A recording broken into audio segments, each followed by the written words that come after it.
정지한 씨 되시죠? 제 성은 정씨가 아닌데요. 오늘은 유산 관련 서류 확인부터 하겠습니다. 왼쪽은 오래 쌓인 것, 오른쪽은 방금 확인된 것. 그런데 나는 오후 3시를 막 지난 무렵 거실 한편에서 주전자가 칙하고 짧게 김을 내뿜었다.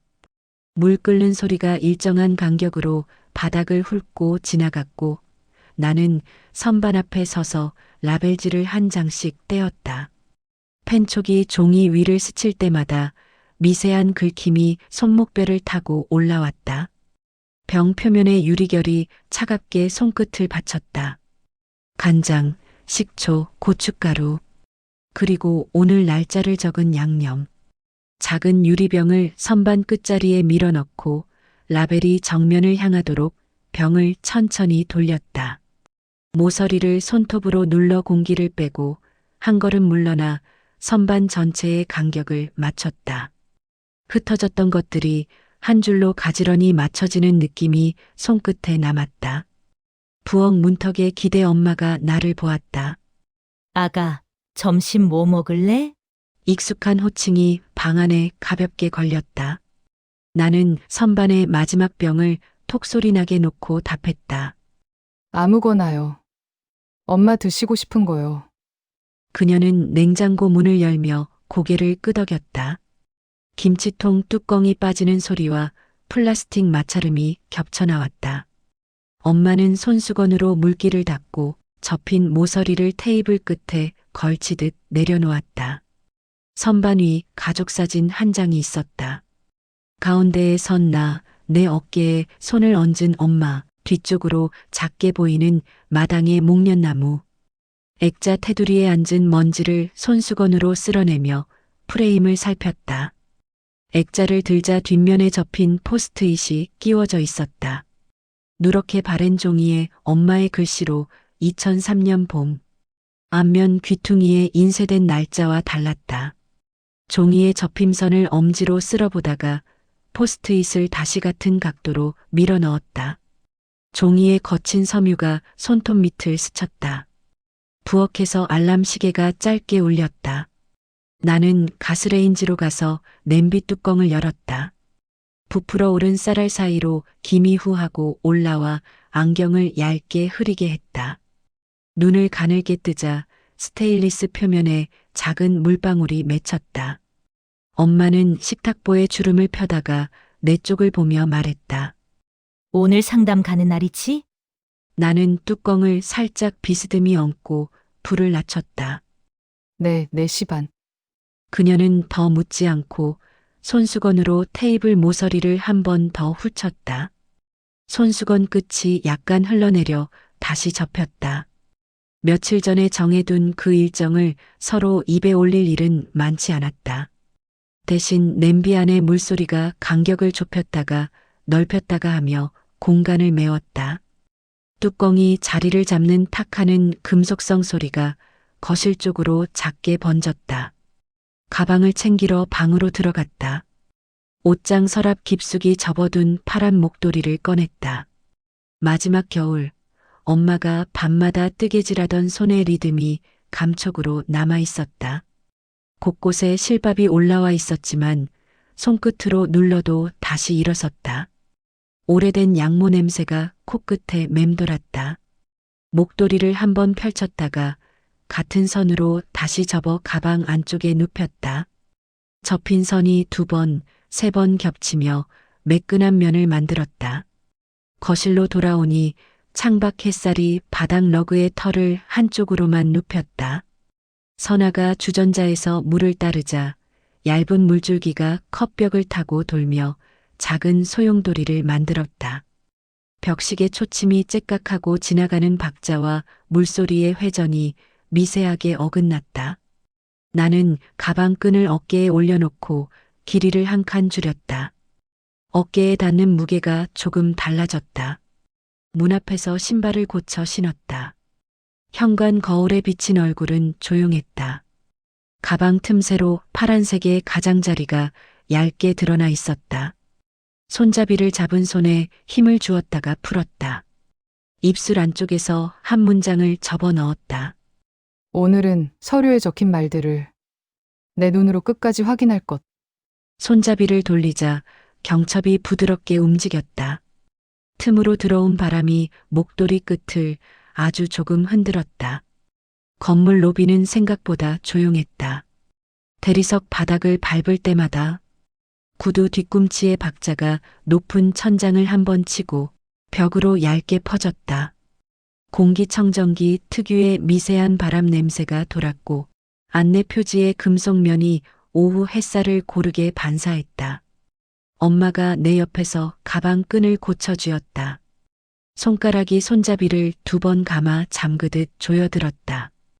우리는 말없이 엘리베이터 앞에 섰다. 3층 법률 상담실. 숫자와 글자가 흰 바탕 위에서 또렷했다. 버튼을 누르자 차가운 감촉이 손끝으로 스며들었다. 금속 표면의 냉기가 피부를 얇게 훑고 지나갔다. 누르고 난 뒤에도 한동안 손가락 끝이 얼음장처럼 남았다. 내 숨은 생각보다 얕았다. 엘리베이터 안에서 엄마는 나를 보지 않았다. 주머니에서 손수건을 꺼내 손바닥을 한번 닦고 그 천을 다시 반으로 접어 손등을 가볍게 눌렀다. 접히는 천의 마찰이 좁은 공간을 얇게 채웠다. 나는 가방 속 파란 목도리의 가장자리를 엄지로 눌렀다. 올라온 실밥이 손톱에 걸렸지만 잡아당기지 않았다. 손만 조용히 거두었다. 층수 표시등이 하나씩 켜질 때마다 띵 소리가 울렸다. 그 소리와 소리 사이의 짧은 공백에 가슴 안쪽이 박자를 맞췄다. 선아의 숨이 아주 조금 빨라졌다. 그녀는 손수건 모서리를 다시 반 접어 손바닥에 올려두었다. 나는 침을 한번 삼켰다. 침이 목을 느리게 지나갔다. 3층에서 문이 열렸다. 복도 끝에 유리문이 보였고 문 위에 법률사무소라는 글씨가 붙어 있었다. 형광등이 바닥 타일을 길게 쓸고 가며 선을 만들었다. 우리는 그 선을 따라 걸었다. 엄마가 먼저 문을 밀었다. 유리문이 안으로 밀려가며 공기가 살짝 밀렸다. 닫히는 문틈에서 아주 약한 바람이 앞머리를 건드렸다. 대기실은 밝고 차분했다. 낮은 소파 2, 작은 탁자 하나. 탁자 위에는 팸플릿이 가장자리까지 반듯하게 맞춰져 있었고 그 옆에서 작은 화분이 잎끝을 삐쪽으로 기울이고 있었다. 공기청정기의 규칙적인 호흡이 작게 돌았다. 나는 소파 등받이에 손끝만 살짝 대고 서 있었다. 앉을 만큼의 여유가 생기지 않았다. 엄마는 창밖으로 시선을 보냈다. 맞은편 건물 유리창이 오후 햇살을 받아 흰 반사점을 여기저기 찍었다. 접수대 너머의 젊은 여성이 고개를 들었다. 예약 맞으시죠? 잠시만요. 그녀의 손이 내선 전화 버튼을 빠르게 눌렀다. 수화기를 내려놓는 소리가 납작하고 또렷했다. 잠시 후 안쪽 문이 열렸다. 안으로 들어오세요. 우리는 소파에 앉을 틈도 없이 복도를 따라 이동했다. 복도 벽에는 많은 액자들이 일정한 간격으로 걸려 있었다. 자격증과 상장들이었다. 액자 유리 표면에 형광등 줄이 일렬로 미끄러져 갔다. 걸으면서도 내 시선은 유리 표면의 하얀 선을 따라가다가 끊겼다. 내 발소리는 타일 사이의 얇은 줄을 따라 통통 튀었다. 상담실은 대기실보다 좁았다. 방 중앙에는 직사각형 테이블 하나가 자리를 잡고 있었다. 테이블 위에는 서류 뭉치와 검은 파일이 모서리 정렬로 반듯하게 놓여 있었다. 파일 모서리와 테이블 끝선이 정확히 평행을 이루고 있었다. 블라인드가 반쯤 내려와 빛을 가늘게 잘랐다. 바닥에는 줄무늬 그림자가 조용히 누워 있었다. 의자 4개 중 하나에는 이미 누군가가 앉아 있었다. 회색 재킷의 남자였다. 40대 중반쯤. 테이블 위에 볼펜 한 자루를 놓아두고 손끝을 펜 옆에 반쯤 올려둔 채 우리를 보았다. 엄마는 그를 보자 가방을 본능적으로 가슴 쪽으로 끌어당겼다. 그 작은 움츠림을 나는 놓치지 않았다.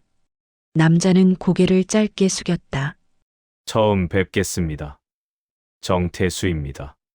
목소리는 낮고 단정했다. 그는 내 얼굴을 한 호흡 정도 바라보다가 시선을 조용히 서리로 내렸다. 나는 그의 얼굴을 기억하려 애썼다.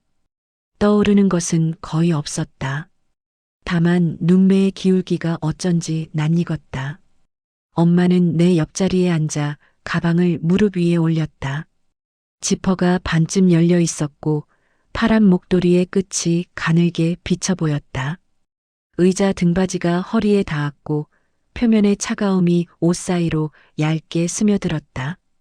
그때 문이 다시 열렸다. 검은 파일을 든 여성이 들어왔다. 파일 표지에는 형광펜으로 얇은 표시가 그어져 있었다. 그녀는 테이블 끝자리에 앉았다. 안녕하세요. 이 건을 맡은 미라 변호사입니다. 명함 2장이 우리 앞에 놓였다. 명함 모서리가 테이블 표면을 스치며 작게 멈췄다. 선아는 명함을 들어 한 번 읽고 조심스럽게 다시 내려놓았다. 명함이 똑바로 서 있는지 모서리를 살짝 맞췄다. 문이 닫히는 소리가 방 안에 짧게 퍼졌다. 변호사는 파일을 펼치며 말했다. 오늘은 유산 관련 서류 확인부터 하겠습니다. 중간에 확인이 필요해서 양측을 모셨고요. 설명은 길지 않았다. 그녀는 서류 한 장을 꺼내 테이블 중앙에 놓았다. 종이 위 세 군데에 형광펜 밑줄이 얇게 반짝였다. 나는 숨을 조금 더 길게 들이마셨다. 먼저 이 부분. 그녀가 종이 상단을 손가락으로 가볍게 두드렸다. 그 리듬이 시선을 종이에 고정시켰다. 내 이름이 보였다. 그 앞에 낯선 성씨가 붙어 있었다. 정지연. 목 안쪽에서 공기가 잠깐 걸렸다가 내려갔다. 엄마의 손이 물컵을 감싸쥐었다. 컵 표면의 물방울이 손수건으로 천천히 옮겨 붙었다. 흰 천의 한 점이 느리게 어두워졌다. 엄마의 손마디가 조금 휘어졌다. 남자가 볼펜을 들어 2번 가볍게 탁탁 두드렸다. 소리는 짧고 일정했다. 나는 그 2소리만 세고 더 이상은 세지 않았다. 남자의 손은 펜 옆에 가만히 놓였다. 손가락이 아주 미세하게 굽어졌다. 닿지 않은 채 멈춘 손. 그의 눈길이 내 가방 틈새에서 드러난 파란색 끝자락에 잠깐 닿았다가 다시 종이로 돌아왔다. 변호사는 설명을 길게 늘리지 않았다. 대신 얇은 종이 한 장을 더 꺼내 내 쪽으로 돌렸다. 표 상단에 제목이 보였다. 배분 기준. 그 옆 칸에는 2줄의 시간표가 있었다. 왼쪽 열에는 엄마와 함께한 날짜들이 눌러 박혀 있었다. 1991년 출생, 1998년 입학식, 2007년 중학교 졸업. 오른쪽 열에는 남자 쪽의 기록. 1998년 사실상 위탁 양육 시작. 2000년 모 병원 보호자 정태수. 2줄은 서로 닿지 않았다. 그 사이에 내 이름이 있었다. 작은 별표 하나가 조용히 박혀 있었다. 별표 모양이 빛 줄무늬에 잠깐 흔들렸다. 저희가 키웠습니다. 엄마가 말했다. 목소리는 떨림을 억눌렀고 손은 테이블 모서리를 단단히 잡았다. 손끝이 테이블 나무결을 누르며 얕은 흠집을 따라갔다. 변호사는 고개를 한번 끄덕였다. 그 기록은 그대로 두겠습니다. 그녀의 손끝이 표의 왼쪽 열을 가볍게 짚었다가 손을 거두었다. 더 말하지 않고 그녀는 파일의 다른 칸에서 새로운 종이를 꺼냈다. 새 종이가 내 쪽으로 천천히 밀려왔다. 종이가 테이블 표면을 미끄러지며 길게 한 줄을 그었다. 맞은편에 놓여있던 펜 하나가 그 움직임에 밀려 굴렀다가 내 앞에서 멈췄다. 툭! 멈춤의 소리가 작고 분명했다. 변호사가 손을 거두며 말했다. 여기 서명란입니다. 종이 상단에는 문구가 또렷했다. DNA 친자 확인 검사. 그 아래 작은 글씨들. 검체 채취, 유전자 분석, 결과 통보. 활자 사이로 얇은 금속 클립 그림자가 지그재그로 얹혀 있었다. 숨이 길어지지 않도록 조절했다. 엄마의 손수건이 다시 컵을 감싸며 움직임을 멈췄다. 손수건 가장자리에 물이 조금 더 번졌다. 남자의 손은 펜 위에서 떨어져 테이블 모서리에 가만히 놓였다. 그는 무언가를 말하려다 입술을 다물었다. 목젖이 한번 위아래로 움직였다. 안 해도 됩니다. 엄마가 낮게 말했다. 말끝이 짧게 끊겼다. 손이 내 쪽으로 잠깐 왔다가 멈췄다. 나는 대답하지 않았다. 변호사는 서두르지 않았다. 시선을 내 쪽으로 옮기고 서명란을 한번 가리켰다. 그녀의 손가락이 종이 위를 아주 조금 스쳤다. 종이 표면의 코팅이 빛을 작게 튕겼다. 내 머릿속에서 오래전 병원 복도가 짧게 켜졌다. 하얀 벽, 소독약 냄새, 멀리서 울리던 호명. 복도 끝 초록색 의자가 한 줄로 놓여 있었다. 그때 누군가가 내 손을 잡았던 기억. 엄마가 아닌 다른 손. 손가락이 굵고 체온이 조금 높았다. 나는 눈을 한번 감았다가 떴다. 그 기억을 붙잡기에는 지금 방 안의 공기가 너무 또렷했다. 나는 펜을 들어 서명란 위에 올렸다. 첫 획에 잉크가 잠깐 번졌다. 이름의 두 번째 획을 긋자 펜촉이 종이 섬유를 미세하게 밀어냈다. 먹이 섬유 사이로 짧게 스며들었다. 마지막 획을 천천히 마무리했다. 펜을 내려놓는 소리가 조용한 방 안에서 의외로 크게 들렸다. 공기가 아주 잠깐 흔들렸다. 변호사는 서류를 회수해 파일 안쪽 칸에 모서리 정렬로 넣었다. 클립을 딸깍하고 잠갔다. 일정은 문자로 드리겠습니다. 결과는 일주일가량. 그녀는 더 설명하지 않았다. 표지를 손바닥으로 한번 문지르자 코팅면이 빛을 얇게 반사했다. 나는 손등에 얹힌 내 이름의 잔상을 한번 훑쳤다. 남자가 재킷 안주머니에서 명함을 꺼내 내 서명한 종이 옆에 놓았다. 연락 필요하시면 끝말은 낮게 닫혔다. 그는 의자를 밀며 자리에서 일어났다. 의자 다리와 바닥의 마찰이 짧게 울렸다. 문이 열리고 유리문 너머로 그의 뒷모습이 흐려졌다. 복도를 따라 발소리가 멀어졌다. 나는 고개를 들지 않았다. 변호사는 복사기로 향했다. 서류 한 장을 넣고 버튼을 누르자 빛이 한번 얇게 지나갔다. 지잉하는 소리와 함께 흰 종이가 한 장씩 트레이에 포개졌다. 그 포개짐의 간격이 일정했다. 트레이 금속 끝이 아주 작게 떨렸다. 나는 가방 속 목도리로 손을 가져갔다. 실밥 하나가 손끝에 걸렸다. 아주 작은 힘에도 실이 툭 하고 끊어졌다. 손바닥 위에 파란 가닥이 얇게 남았다. 엄마가 내 어깨를 톡톡 두드렸다. 가자. 그녀의 말은 짧았고 손끝은 따뜻했다. 나는 자리에서 일어났다. 의자 등받이가 천천히 등을 놓아주었다. 다리에 힘이 돌아오기까지 한 박자쯤 걸렸다. 방을 나오면서 블라인드 틈으로 들어온 빛이 테이블 표면에 선명한 줄무늬를 남기고 있는 걸 한 번 더 보았다. 그 줄들이 내 서명 위에서 미세하게 흔들렸다. 복도로 나오니 공기청정기의 호흡이 멀어졌다. 남자의 모습은 이미 보이지 않았다. 벽의 액자들은 여전히 같은 간격에, 같은 높이에 있었다. 나는 액자 유리 위에 흐르던 형광등줄을 한 번 더 따라가다가 시선을 걷어냈다. 선아가 엘리베이터 버튼을 눌렀다. 손가락 끝에 눌린 동그란 자국이 금방 사라졌다. 층수 표시등이 내려오는 것을 멍하니 보았다. 1, 2, 3. 숫자가 한 칸씩 올라앉았다. 문이 열렸다. 우리는 안으로 들어갔다. 닫히는 문틈 사이로 복도의 줄무늬 빛이 얇게 잘려 들어왔다가 사라졌다. 내 손바닥에 남은 파란 실을 엄지로 한번 문질렀다. 실은 더 이상 움직이지 않았다. 색만 얇게 남았다. 숨을 한번 깊게 들이마시고 나는 숫자 버튼 위의 작은 상처들을 바라보았다.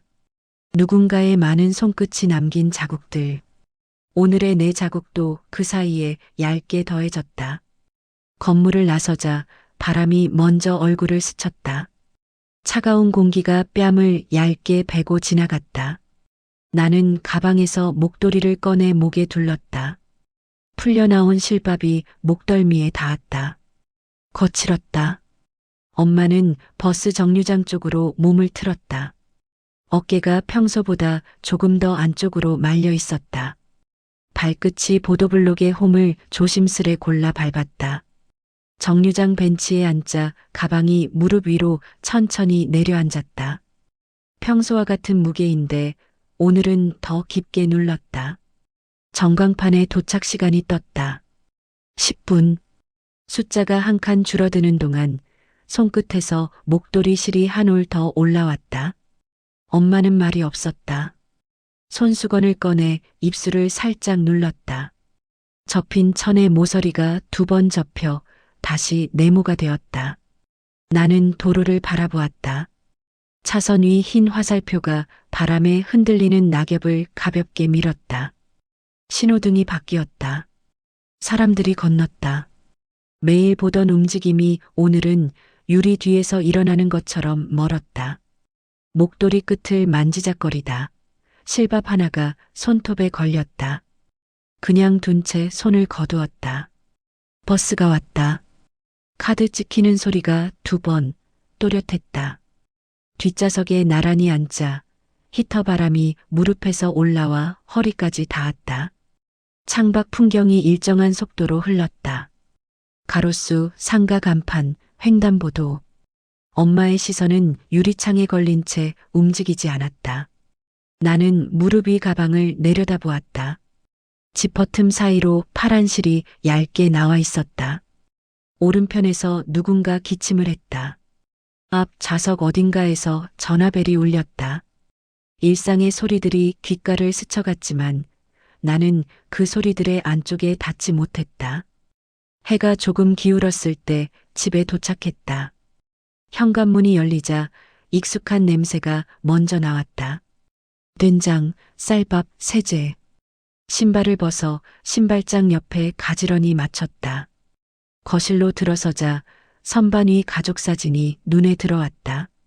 아침에 닦아낸 액자 테두리에 이미 먼지가 얇게 앉아 있었다. 선아는 곧장 부엌으로 들어갔다. 수돗물 떨어지는 소리가 주전자 내부를 두드렸다가 낮아졌다. 금속의 빈속이 천천히 차는 소리였다. 소파에 앉아 가방을 내려놓았다. 목도리를 벗어 무릎 위에 펼치자 실밥이 더 많이 올라와 있었다. 손끝으로 오돌토돌한 결을 따라가다 안쪽 라벨을 발견했다. 얇은 천 조각이 손바느질로 붙어 있었다. 작은 글씨. 잊지 말 것. 선이 가늘고 일정했다. 익숙한 획. 나는 엄지로 라벨을 천천히 문질렀다. 바느질 매듭이 손끝을 가볍게 찔렀다. 말 대신 그 문장을 한 번 더 더듬었다. 차 마실래? 엄마의 목소리가 부엌에서 왔다. 고개를 끄덕이자 찻잔 2개가 테이블에 내려앉는 소리가 났다. 도자기와 나무가 닿는 둔탁한 울림. 주전자가 끓기 시작했다. 칙하는 소리가 짧게 반복되었다. 김이 납작이 올라왔다. 나는 목도리 가장자리를 엄지와 검지 사이에 끼워 쓸어내렸다. 어머니가 바늘을 움직이던 장면이 어슴풀에 떠올랐다. 병실 창밖으로 눈이 흩날리던 겨울. 의자 등에 걸려있던 회색 카디건. 바늘 끝이 실을 꿰며 내던 작은 규칙. 목을 따뜻하게 해야 감기 안 걸려. 그대로 흘려들었던 말을 지금은 놓칠 수 없었다는 듯 천천히 주워 담았다. 선아가 찻잔을 밀어두었다. 온기가 손바닥에 들어왔다. 컵 가장자리가 입술에 닿자 적당히 뜨거운 온도가 살갗에 남았다. 엄마는 맞은편에 앉았다. 김이 올라왔다 내려앉으며 그녀의 얼굴선을 잠시 가렸다. 한동안 아무도 말을 꺼내지 않았다. 벽식의 초침이 틱하고 돌아갔다. 나는 한 모금 마셨다. 따뜻함이 목을 타고 내려갔다. 그 온기가 가슴께에서 잠깐 머물렀다. 괜찮아? 엄마의 질문이 테이블 위에 조심스럽게 놓였다. 나는 고개를 끄덕였다. 응. 말은 짧았고 그 뒤로 아무것도 붙지 않았다. 대신 오후의 장면들이 떠올랐다. 낯선 성씨, 두 줄로 갈라진 시간표, 형광펜 밑줄, 볼펜이 탁탁 두 번 울리던 소리. 나는 컵을 내려놓고 목도리를 다시 집어들었다. 라벨. 다시 잊지 말 것. 무엇을? 문장을 소리내지 않고 입술 안쪽으로 가져갔다. 대답은 나오지 않았다. 라벨 천에 얇은 거칠음만 남았다. 엄마가 서랍을 열었다. 나무가 레일을 따라 미끄러지는 소리, 종이가 옮겨지는 바스락거림. 그녀는 낡은 봉투 하나를 꺼내왔다. 모서리가 닳아 가장자리가 비스듬히 말려 있었다. 이거 봉투가 내 앞에 내려앉았다. 내 엄마가 남긴 거야. 봉투 표면에는 내 이름이 있었다. 붓펜으로 쓴 듯 획이 부드러웠다. 손끝으로 종이 결을 만졌다. 오래된 종이 특유의 냄새가 올라왔다. 봉투를 열었다. 첫 장은 병원 영수증이었다. 종이 가장자리가 누렇게 변해 있었다. 날짜를 따라 눈이 움직였다. 2000년. 보호자명 칸에 정태수. 잉크가 살짝 번져 있었다.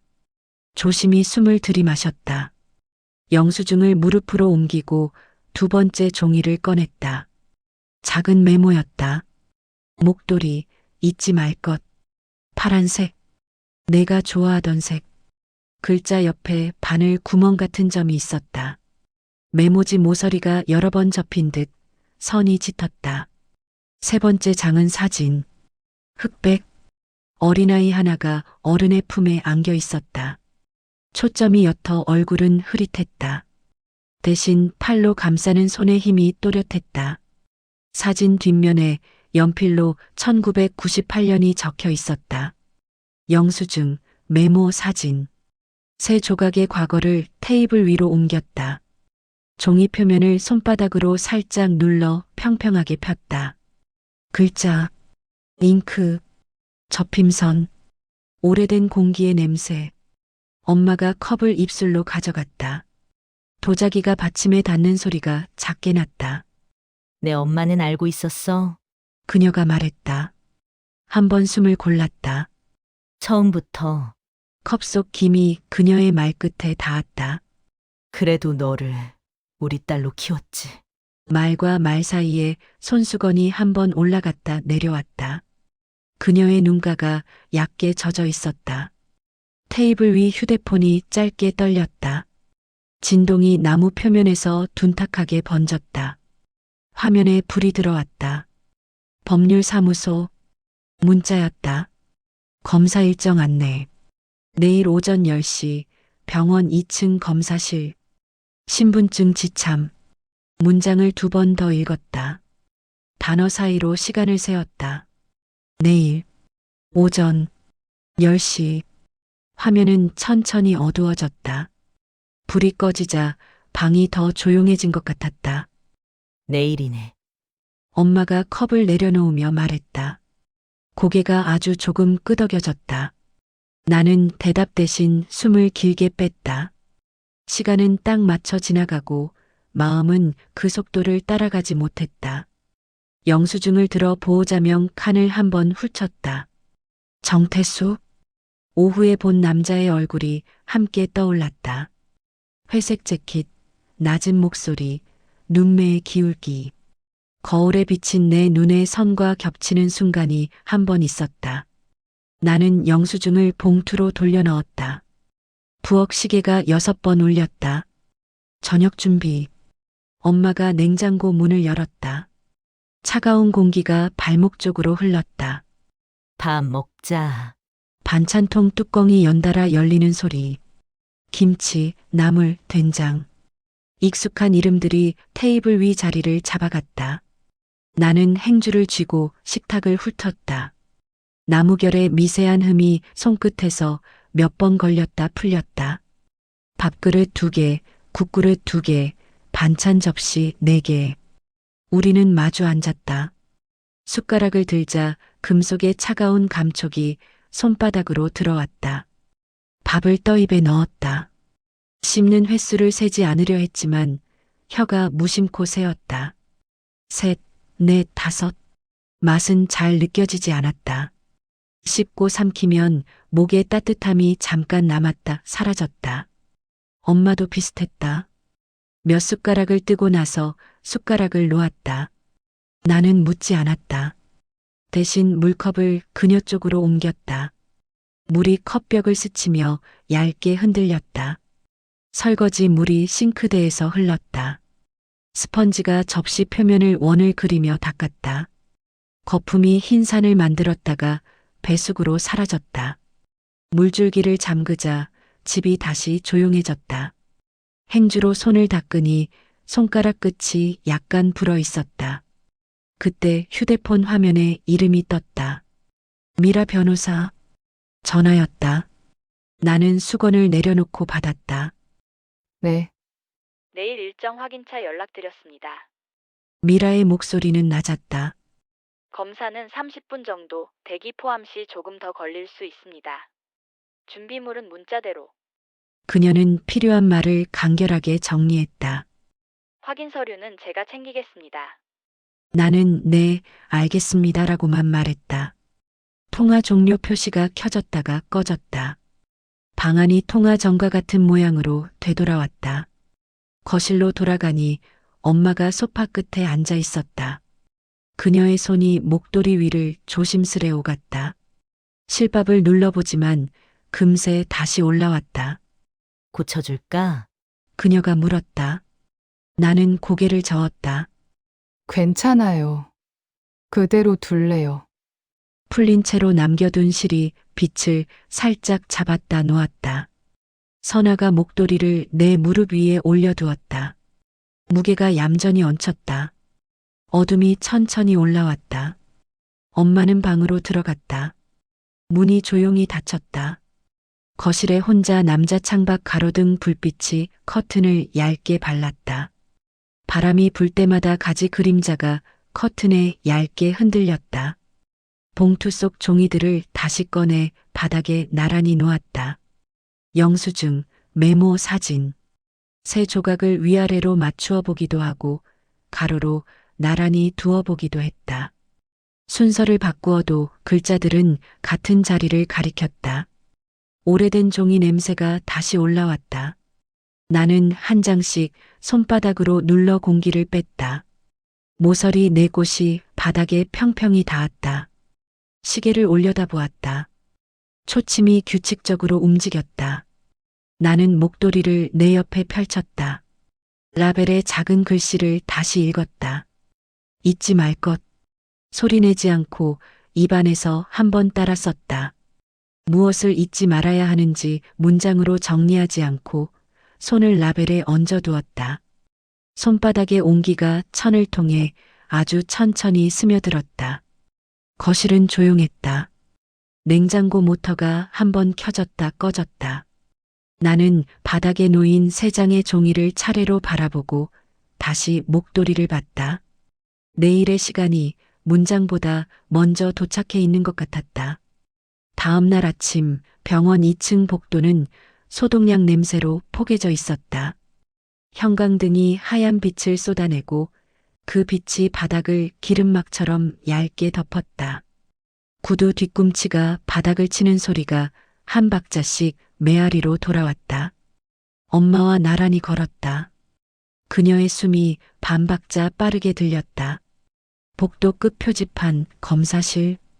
그 아래 대기 의자 6개가 같은 간격으로 놓여 있었다. 우리가 도착했을 때 그 남자는 이미 앉아 있었다. 재킷 지퍼가 목까지 올라가 있었고 두 손은 무릎 위에서 포개져 있었다. 고개를 들어 우리를 보고 짧게 숙였다. 나는 반대편 의자를 골랐다.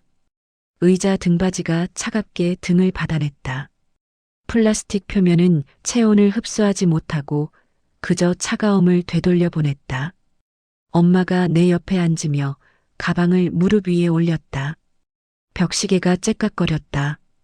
10시 5분 전. 문이 열리고 간호사가 흰 가운 소매를 정리하며 나왔다. 손에는 클립보드. 정지아님?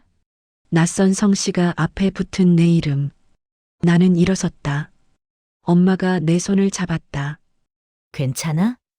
손바닥의 따뜻함이 짧게 스쳤다. 나는 고개를 끄덕이고 손을 놓았다.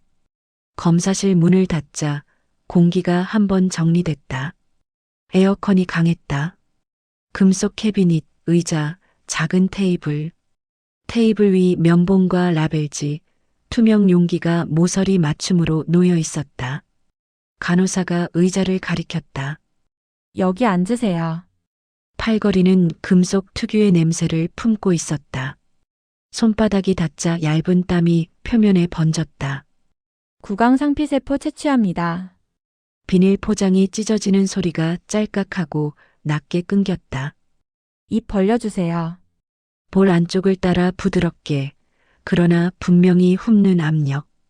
짧은 시간이었지만 면봉이 지나간 자리에 이물감이 남았다. 다 됐습니다. 밖에서 기다려주세요. 의자에서 일어나 문을 열었다.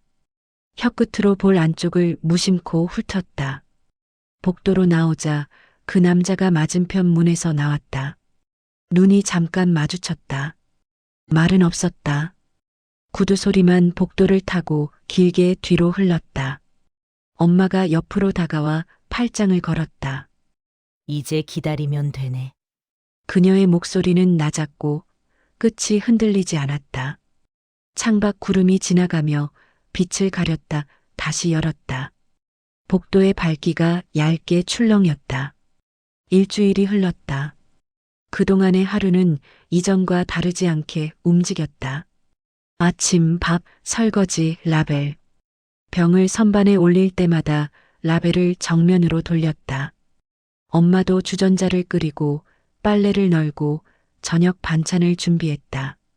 그러나 그 사이사이 말로 되지 않은 긴장이 얇게 깔렸다.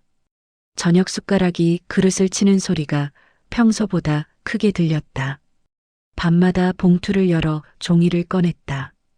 영수증, 메모, 사진. 세 조각을 손끝으로 눌러 평평하게 폈다. 종이 모서리의 거침이 시간의 결을 닮아 있었다. 8일째 휴대폰이 테이블 위에서 짧게 떨렸다. 화면에 불이 들어오고 미라 변호사라는 이름이 떠올랐다. 여보세요. 결과가 나왔습니다. 오늘 오후 3시 괜찮으세요? 양측 참석입니다. 차분하지만 무게가 배어있는 목소리. 나는 숨을 길게 들이마셨다. 네, 가겠습니다. 전화를 끊자 엄마가 주전자 손잡이를 놓고 나를 보았다. 김이 얇게 올라왔다. 오후 3시 다시 그 상담실. 테이블과 검은 파일, 창문 자리, 의자 4개. 일주일 전과 같은 배치. 다른 것은 블라인드가 오늘은 완전히 내려와 있다는 점. 형광등만이 방안을 평평하게 밝혔다. 빛이 테이블 표면을 닦듯 번졌다. 그 남자는 먼저 와 있었다. 손이 무릎 위에서 미세하게 떨렸다. 떨림은 작았지만 멈추지 않았다. 문이 열리고 변호사가 들어왔다. 그녀는 하얀 봉투를 들고 있었다. 봉투 오른쪽 위에 빨간 도장이 반듯하게 찍혀 있었다. 결과가 도착했습니다. 함께 보죠. 봉투가 테이블 중앙에 놓였다. 그녀가 봉투 입구를 두 손가락으로 살짝 잡았다. 종이가 찢기는 소리가 1번, 2번, 3번. 고르게 이어졌다. 얇은 서류 몇 장이 봉투에서 나왔다. 상단에 인쇄된 제목, 유전자 검사 결과 보고서. 원본이 테이블 중앙에 펼쳐지고 복사본 2장이 우리 앞에 미끄러졌다. 종이가 표면을 타고 가며 낮은 마찰음을 만들었다. 내 앞에 종이 위에는 빽빽한 활자, 날짜, 검체 번호, 분석 방법. 그러나 시선은 중간쯤에서 멈췄다. 친자 관계 판정. 노란 형광펜 밑줄이 한 줄로 누워 있었다. 거기 결과. 친자 확률 99.99%. 생물학적 친자 관계가 인정됨. 처음 읽을 때는 글자가 눈으로 들어왔다. 두 번째 읽을 때는 손끝으로 종이 모서리를 맞추는 사이 글자가 안쪽에서 울렸다. 종이 귀퉁이가 내 손에서 살짝 구겨졌다. 엄마의 숨이 고르게 흘렀다가 어느 순간 짧게 걸렸다. 그녀의 목이 아주 얕게 움직였다. 남자는 복사본의 가장자리를 엄지로 눌렀다 놓았다. 물컵이 이야기 없이 흔들렸다. 누군가의 팔이 테이블을 스친 듯 물이 컵 안에서 살짝 출렁였다. 변호사가 펜을 들었다. 펜 끝이 노란 밑줄을 따라가며 멈췄다. 말을 길게 풀지 않았다. 여기입니다. 한마디. 손끝이 조항 제목을 톡 짚었다. 이어서 파일에서 얇은 표 한 장을 꺼냈다. 배분 기준. 행과 열의 교차점에 작은 사각형들이 반듯했다. 그녀는 표 상단 제목만 가리키고 덮었다. 문장 대신 문서. 설명 대신 손짓. 귀가 순간 먹먹해졌다. 물속에 들어간 것처럼 멀고 둔한 소리. 종이 위에 단어만 뚜렷했다. 99.99. 숫자가 머릿속에서 소리로 변하지 않았다. 대신 냄새가 떠올랐다. 된장의 짠 향, 아침 김 올라오던 주전자 소리, 병실 의자 등받이의 차가움, 뜨개질 바늘이 실을 꿰던 작은 리듬. 목도리의 파란색이 가방 틈에서 얇게 깜빡였다. 라벨지에 눌러 쓰던 이름들. 선반 위 우리 사진의 구도. 25년 동안 쌓인 그 모든 촉감과 냄새와 소리가 같은 곳으로 모여들었다. 종이 위에 한 줄과 마주했다. 나는 고개를 들었다. 남자를 먼저 보았다. 그는 시선을 피하지 않았다. 눈빛의 모양은 결정되지 않은 채 머물렀다. 미안함인지 기대인지 두려움인지 무엇으로도 단정되지 않는 표정. 입술이 안쪽에서 한 번 붙었다 떨어졌다. 엄마를 보았다. 눈가가 붉었지만 눈물이 떨어지진 않았다. 대신 내 손을 꽉 잡았다. 손바닥에 온도와 땀기가 들었고 그 열이 천천히 옮겨왔다. 한 문장을 마음속에서 접었다 펼쳤다. 소리로 내지 않았다. 종이를 향해 손을 뻗었다. 종이의 모서리를 맞추고 반으로 한 번 접었다. 접힌 선을 손톱으로 눌러 자리를 잡았다. 다시 한 번 반으로 접었다. 접는 동안 종이는 아무 소리도 내지 않았다. 변호사는 말없이 그 동작을 지켜보았다. 서류는 보관하세요. 그녀가 짧게 덧붙였다. 나는 가볍게 고개를 끄덕였다. 오늘은 여기까지 하면 좋겠어요. 내 목소리가 방 안에서 스스로의 크기를 골랐다. 다음 상담 때 말씀드릴게요. 미라가 확인하듯 눈을 맞추고 고개를 끄덕였다. 남자는 의자에서 몸을 조금 앞으로 기울였다가 멈췄다. 연락 주시겠죠? 그는 끝을 부드럽게 닫았다. 나는 대답 대신 가방 지퍼를 열었다. 접은 종이를 가방 안쪽 칸에 밀어 넣었다. 종이가 천 사이로 사라질 때 라벨지의 매끈한 코팅면이 잠깐 손가락을 스쳤다. 의자에서 일어났다. 의자 다리가 바닥을 긁는 소리가 낮게 났다. 엄마도 따라 일어났다. 그녀의 손이 내 팔꿈치를 짧게 짚었다. 자리 옆에 놓여있던 목도리를 꺼내 목에 둘렀다. 풀어진 실이 목덜미를 흘렀다. 따갑다기보다는 존재를 확인시키는 감촉. 문손잡이를 잡을 때 금속의 차가움이 손바닥을 얇게 덮었다. 문이 열리고 복도의 공기가 다른 온도로 들어왔다. 복도를 걸었다. 발걸음이 일정했다. 뒤꿈치가 바닥을 치는 소리가 뚜벅, 뚜벅하고 같은 간격으로 이어졌다. 벽의 액자들은 여전히 같은 위치에 같은 각도로 걸려 있었다. 블라인드 틈 사이로 들어온 빛이 바닥에 선을 만들었다. 그 선을 밟지 않으려는 듯 발끝을 약간 비켜 걸었다. 엘리베이터 앞에서 멈췄다. 버튼을 누르는 손끝에 둥근 자국이 짧게 남았다 사라졌다. 문이 열렸다. 안으로 들어섰다. 스테인리스 벽이 우리 모습을 납작하게 반사했다. 나는 잠깐 그 납작한 얼굴을 보았다. 표정은 조용했다. 버튼 위 작은 흠집들이 불빛을 깨알처럼 반사했다. 문이 닫히자 상하의 감각이 부드럽게 움직였다. 층수 표시등이 내려가기 시작했다. 321. 숫자 사이의 공백이 오늘 오전과 다르게 들렸다. 엄마가 내 손을 잡았다. 잡은 손의 힘이 조금 더 단단했다. 나는 손가락을 가볍게 말아 답했다. 로비 공기가 복도보다 따뜻했다. 유리문 너머로 바깥의 빛이 커졌다. 구름이 걷히는 중이었다. 바닥 대리석의 반사광이 신발코를 얇게 감쌌다. 한 걸음 한 걸음. 걸을수록 목도리의 무게가 목과 어깨를 같은 비율로 눌렀다. 문을 밀자 바람이 들어왔다. 파란 시라놀이 바람을 따라 아주 조금 흔들렸다. 흔들림은 금방 멈췄다. 나는 그 실끝을 만지지 않았다. 대신 손잡이에서 손을 떼고 바깥으로 한 발짝 더 나갔다. 사흘이 지났다. 변호사에게 전화를 걸 때 휴대폰의 금속 테두리가 손바닥 열을 빼앗아갔다. 귓가에 찬 기운이 붙었다. 다시 만나고 싶습니다. 양측이 가능한 시간으로 잡아주세요. 수화기 너머로 키보드가 짧고 일정하게 두드려졌다. 모레 오후 2시 괜찮으세요? 네, 통화가 끊기자 가방에서 목도리를 꺼냈다. 풀린 실이 조금 더 늘어나 있었다. 손끝으로 실을 따라가다 멈췄다. 정리하지 않고 접었다. 파란색이 손바닥에 아주 얇게 묻는 듯한 잔상이 남았다. 사흘 동안 말할 문장들을 반복했다. 잠들기 전 눈 뜨자마자 설거지를 하면서 문장들이 입안에서 돌다가 모서리가 둥그러졌다. 엄마는 묻지 않았다.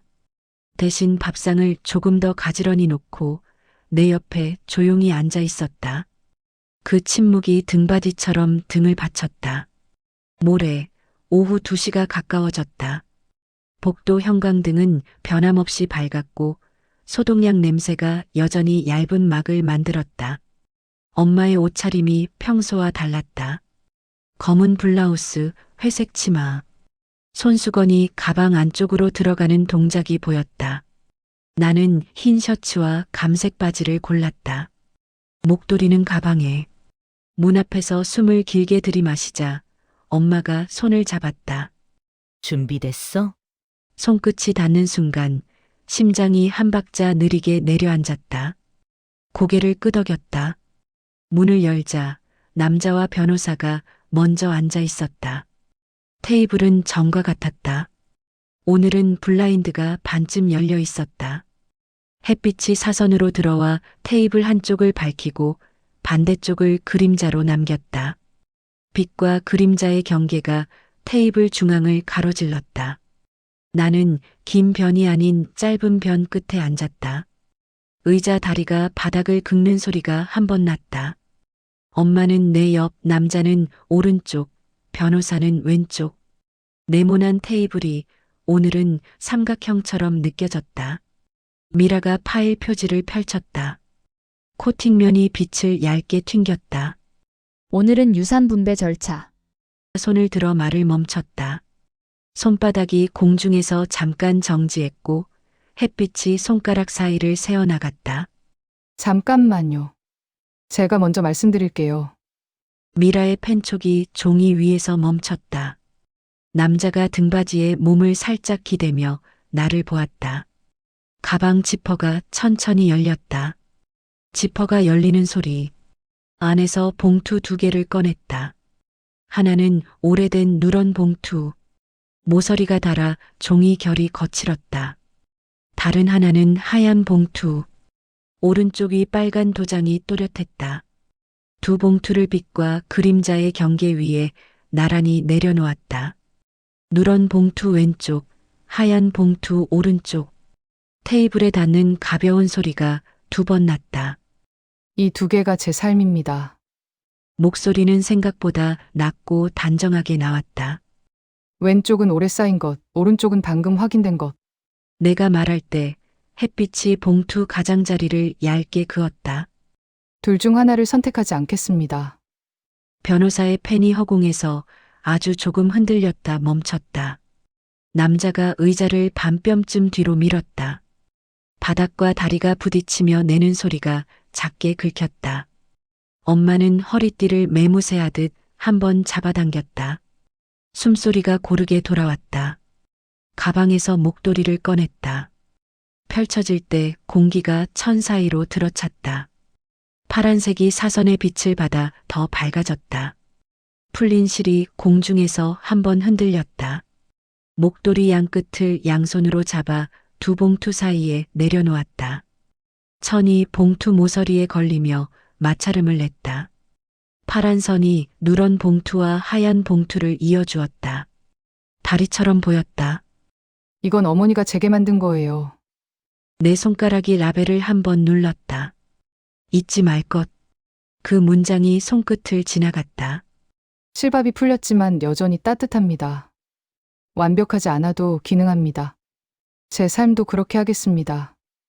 파란 실랑가닥이 테이블 가장자리에서 허공으로 내려섰다. 그 끝을 정리하지 않았다. 시선이 실을 따라가던 남자의 눈이 잠깐 멈췄다. 절차는 따르겠습니다.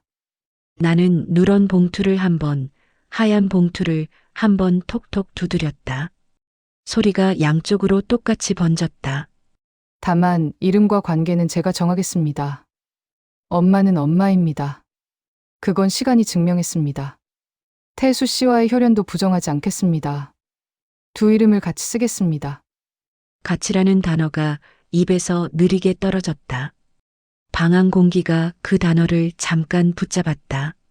남자의 목이 안쪽에서 한번 움직였다. 그게 가능할까요? 소리가 얇게 갈라졌다. 그는 창가 쪽으로 고개를 반쯤 돌렸다가 다시 돌아왔다. 눈빛이 머물렀다. 미안함과 기대, 주저와 수긍이 섞인 모양이었다. 나는 그 눈을 피하지 않았다. 가능한지 모르겠습니다. 단정 대신 사실만 말했다. 하지만 시도는 제 몫입니다. 엄마가 내 손을 잡았다. 손바닥에 맺힌 땀이 내 손등으로 이동했다. 엄마는 엄마야. 그녀의 말은 짧았고 그 뒤가 단단하게 닫혔다. 눈가가 젖었다. 눈물 한 줄이 볼을 타고 턱 끝에서 멈췄다. 손수건이 눈물을 받아들였다. 흰 천이 서서히 회색으로 변했다. 그 변하는 속도만이 소리 없이 뚜렷했다. 변호사가 펜을 내려놓았다. 탁 하는 작은 소리. 이어서 서랍에서 종이 한 장을 꺼냈다. 종이가 파일에서 미끄러지며 내는 마찰음이 낮았다. 법적 절차는 예정대로 진행합니다. 문장보다 리듬이 먼저 들렸다. 다만 당사자 합의는 기록할 수 있어요. 각서 형태로. 종이가 테이블 중앙으로 들어왔다. 표제는 양가 병행 관계 정립으로 적겠습니다. 펜 끝이 종이 위를 지나가며 글자를 만들었다. 잉크가 종이 섬유에 스며들어 검은 선을 남겼다. 한 글자씩 천천히. 남자가 의자에서 일어났다. 세 걸음 창가. 블라인드 틈 사이로 빛이 얼굴을 금실처럼 쪼갰다. 어깨가 들썩였다가 내려앉았다. 오랜 시간의 무게가 그 어깨를 지나가는 것이 눈으로 보였다. 25년을 놓쳤습니다. 그는 창밖을 본 채로 말했다. 제 잘못입니다. 한 박자 쉬고 서두르지 않겠습니다. 천천히 방법을 찾겠습니다. 그가 자리로 돌아왔다. 의자가 삐걱이며 몸을 받아냈다. 나는 목도리를 다시 들어 올렸다. 손바닥에 닿는 천의 온도가 방 안 공기보다 따뜻했다. 풀린 실을 손톱으로 모아보았지만 완전히 정리되지는 않았다. 남은 실이 얇게 남았다. 이 정도면 됩니다. 말 대신 목도리를 가방에 넣었다. 지퍼를 닫는 소리가 한 번 났다. 두 봉투는 그대로 테이블 위에 있었다. 누런 봉투 위로 파란 실이 아주 조금 겹치고 하얀 봉투에 빨간 도장이 빛을 받아 둥글게 번졌다. 보관해 주세요. 나는 변호사에게 말했다. 필요할 때 꺼내 주세요. 변호사가 고개를 끄덕이며 봉투 2개를 두 손으로 받았다. 파일 안쪽 칸에 반드시 넣었다. 파일 처리 소리를 내며 닫혔다. 그 소리 이후 방 안은 잠깐 비어 있는 것처럼 고요했다. 자리에서 일어섰다. 의자 다리가 바닥과 마찰하며 낸 소리가 낮게 길었다가 끊겼다. 엄마도 일어났다. 가방 끈을 어깨로 올릴 때 버클이 작은 금소금을 냈다. 남자는 앉은 채로 우리를 보았다. 다음에 다시 뵐 수 있을까요? 묻는 말이 아니라 조심스러운 제안에 가까웠다. 네, 나는 길지 않게 대답했다. 약속의 모양을 크게 만들지 않았다. 하지만 고개를 분명히 끄덕였다. 태수의 눈빛이 아주 조금 밝아졌다. 무언가가 미세하게 정리되는 얼굴. 문손잡이를 잡았다. 차가운 금속이 손바닥을 단정하게 눌렀다. 문이 열리며 방의 온도가 복도의 온도로 바뀌었다. 복도를 걸었다. 발끝이 바닥의 줄눈을 건너갈 때마다 뒤꿈치가 일정한 소리를 남겼다. 벽에 걸린 액자 유리 위로 형광등의 긴 선이 흘렀다. 그 선을 밟지 않으려는 듯 발을 약간 옆으로 빼걸었다. 엘리베이터 앞에서 멈췄다. 버튼을 누르자 둥근 조명이 짧게 켜졌다. 손끝에 눌린 자국이 생겼다가 사라졌다. 문이 열렸다. 스테인리스 벽에 납작하게 비친 내 얼굴. 표정이 과장되지 않았다. 입꼬리도 눈썹도 평평한 모습. 안으로 들어가 문이 닫히자 상하의 감각이 부드럽게 움직였다. 층수 표시등이 내려갔다. 321. 오늘 오전과 같은 숫자, 다른 속도. 로비의 공기는 복도보다 따뜻했다. 유리문 너머로 햇빛이 넓게 쏟아졌다. 바닥 대리석이 신발코를 얇게 감쌌다. 한 걸음 내딛자 목도리의 무게가 목과 어깨를 균등하게 눌렀다. 문을 밀었다. 유리문이 뒤로 돌아가며 공기가 한번 갈라졌다. 바람이 불었다. 찬 기운이 아니었다. 파란 시라놀이 바람을 따라 아주 조금 흔들렸다. 나는 그 실을 만지지 않았다. 손을 주머니에 넣지도 않았다. 그냥 걸었다. 한 걸음, 또 한 걸음. 정류장 쪽으로. 엄마가 옆에서 보조를 맞추었다.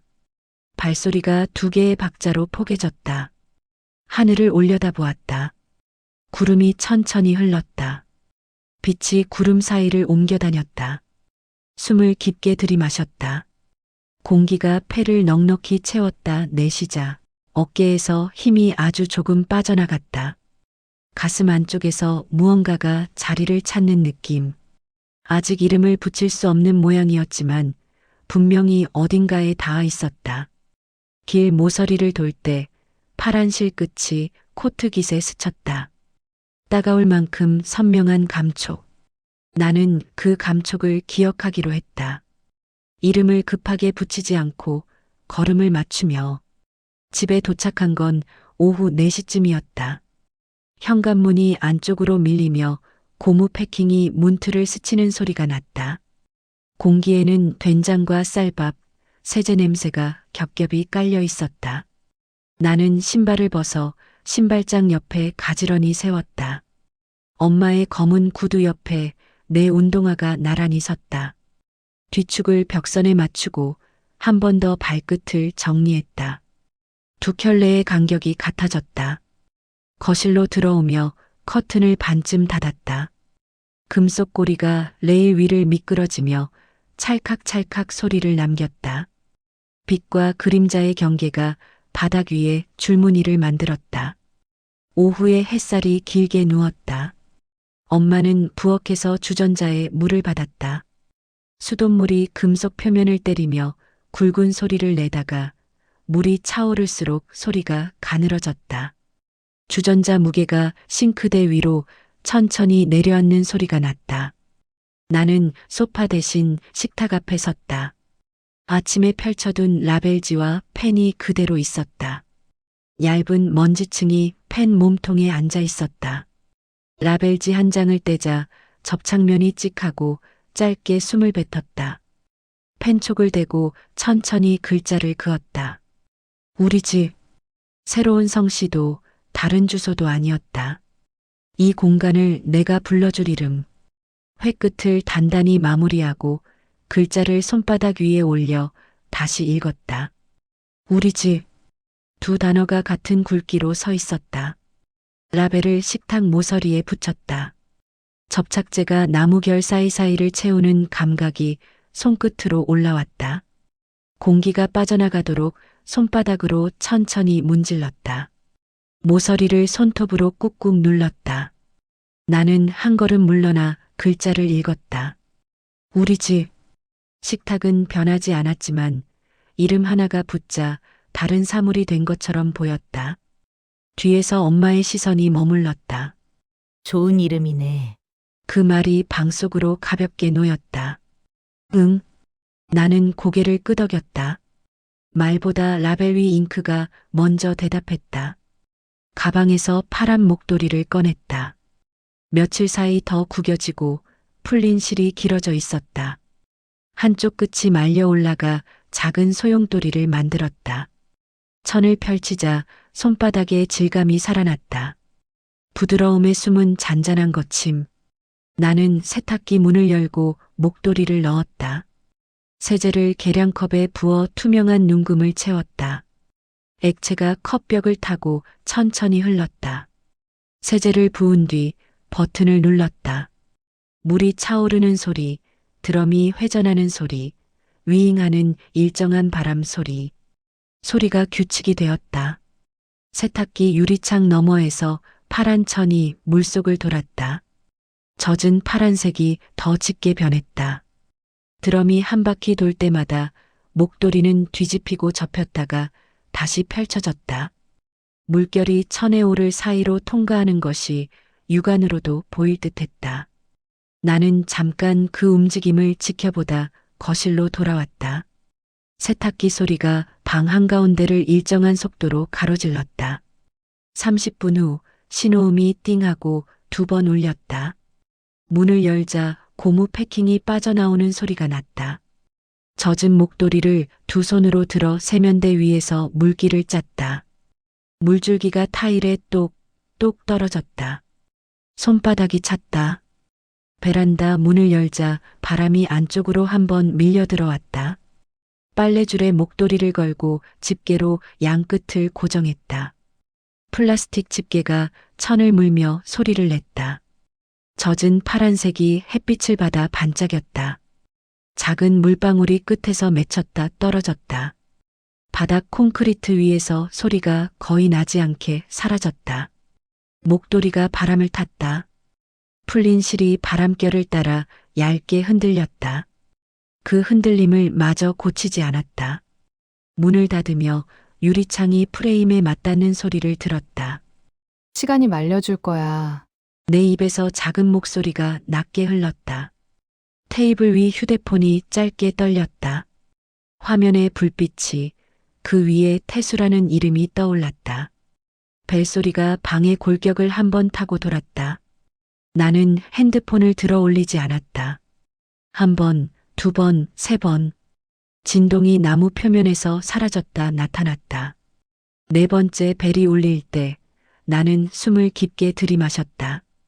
폐가 공기로 천천히 차고 어깨가 아주 조금 올라갔다 내려갔다. 다섯 번째 벨 뒤 소리가 멈췄다.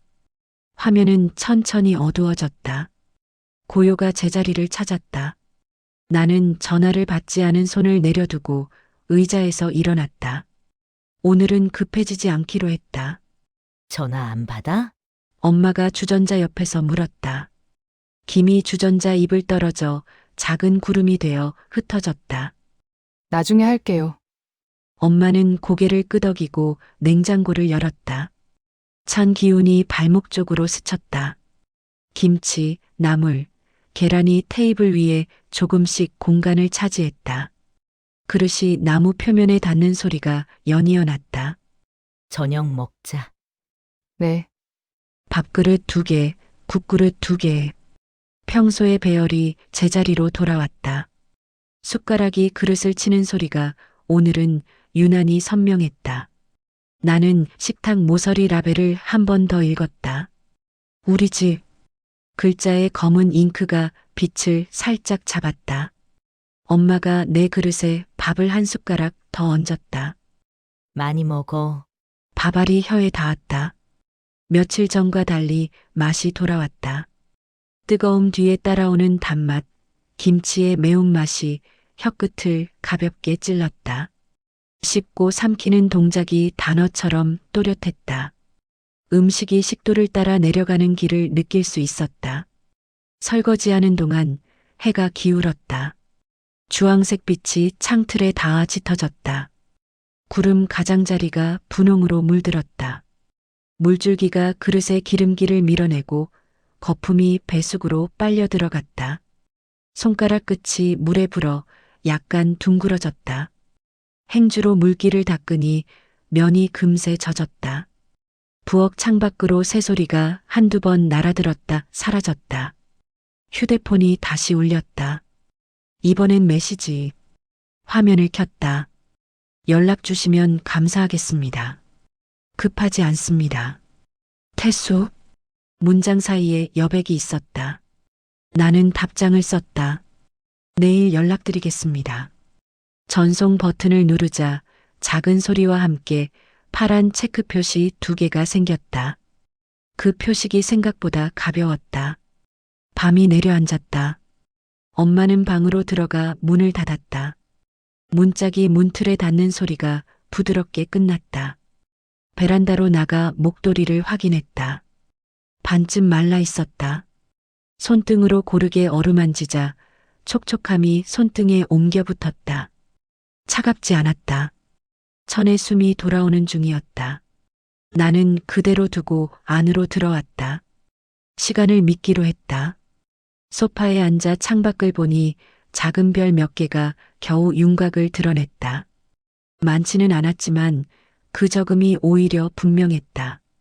다음 날 평소보다 조금 일찍 눈을 떴다. 6시 30분. 베란다 문을 열자 차가운 공기가 잠깐 목을 스쳤다.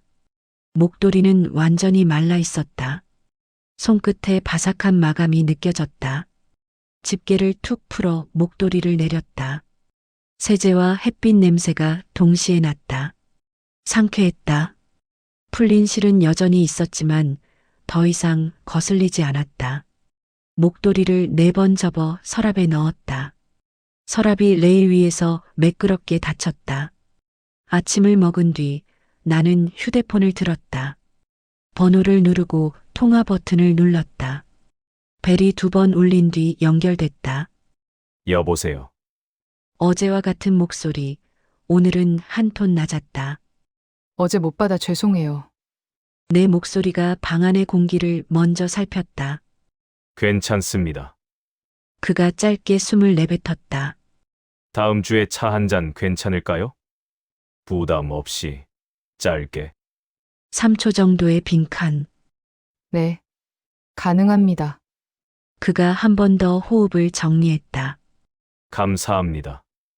일정 맞춰 연락드릴게요. 네. 통화 종료음이 뚝 하고 끊겼다. 소리가 짧아 안도에 가깝게 들렸다. 엄마가 머리를 빗으며 거실로 나왔다. 전화했어? 응, 다음 주에 보기로 했어. 엄마는 대답 대신 내 옆에 앉았다. 소파 쿠션이 그녀의 무게로 살짝 내려앉았다가 자리 잡았다. 괜찮아? 응, 천천히 할게요. 엄마의 손이 내 손등을 덮었다. 온기와 피부의 습기가 바뀌어 갔다. 우리는 말없이 같은 곳을 바라봤다. 창문 틈으로 들어온 햇빛이 우리 무릎과 라벨이 붙은 식탁 모서리를 같이 비췄다. 빛이 묻은 것들이 같은 속도로 따뜻해졌다. 오후에는 라벨 작업을 이어갔다.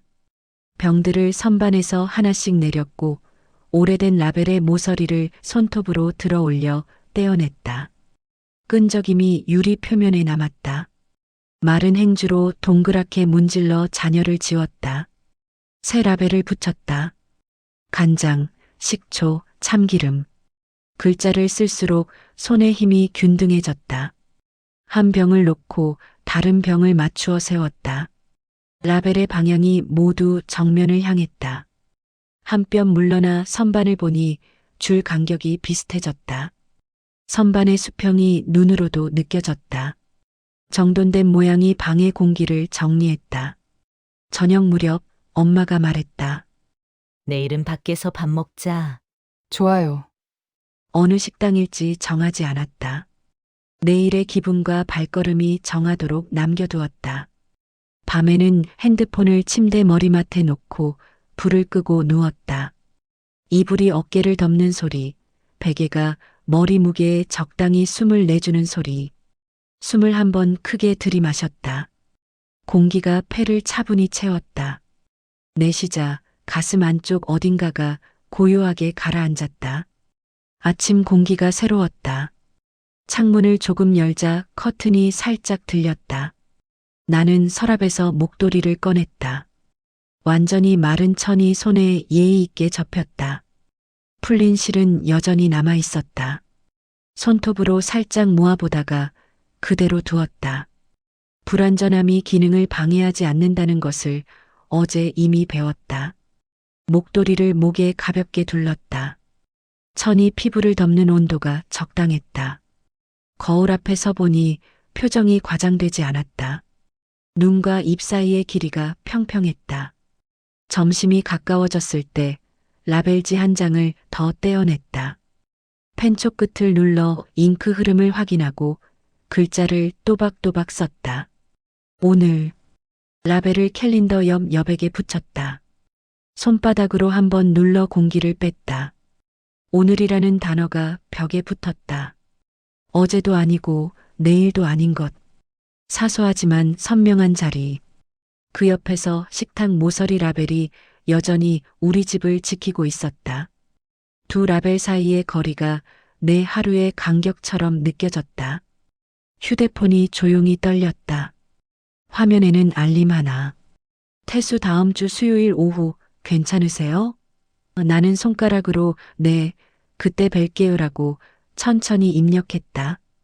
전송 버튼을 누르기 전에 창밖으로 한번 시선을 보냈다. 멀리서 아이들 웃는 소리가 골목에 번져 들어왔다. 전송. 메시지 옆에 작은 파란 체크 2개가 붙었다. 그것으로 충분했다. 저녁, 엄마와 나는 외투를 걸치고 집을 나섰다. 현관문을 잠그며 신발 2켤레를 한 번 더 봤다. 나란한 간격, 맞춰진 뒤축. 문이 닫히며 고무 패킹이 다시 한 번 소리를 냈다. 바깥 공기는 차갑지 않았다. 우리는 같은 보폭으로 걷기 시작했다. 발소리가 서로의 박자를 찾아 나란히 섞였다.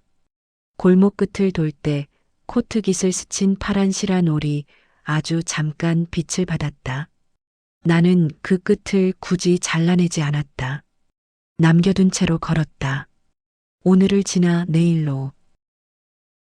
여기는 사연 나누는 평상. 오늘 이야기에 공감하셨다면 구독과 좋아요 부탁드립니다.